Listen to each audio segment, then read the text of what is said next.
The modern FUE method is not even 30 years old, and what came before it looked so bad that you wouldn't believe it. Let's go back to the 1950s. That's when hair transplantation began at all. But how? Entire patches of hairy skin were transplanted.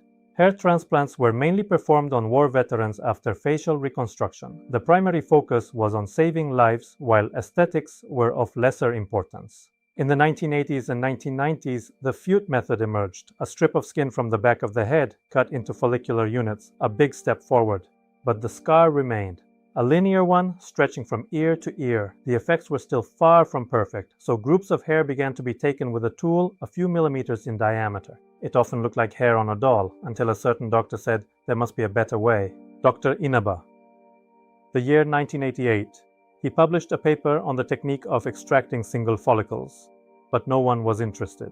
The tools were too imprecise. The idea waited in the drawer for its moment for several years, until the year 2002 came.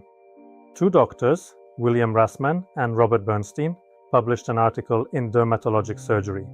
They described the FUE technique as a new, minimally invasive method of hair transplantation. And that was the moment when the world woke up. No linear scar, shorter recovery, less pain. Patients could return to normal life within a few days. The method began to spread around the world. In the following years, the method only improved. Tools with a diameter of less than 1 millimeter appeared, along with better precision. Better tools for storing the grafts and improved implantation techniques.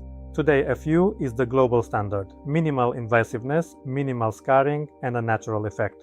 And a personal digression at the end.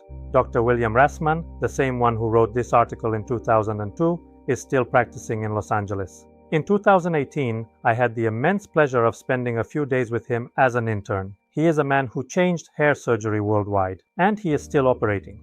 When you leave the procedure today, know that it is thanks to decades of trials. Once, a natural effect was practically impossible. Thank you for your attention and see you in the next lesson.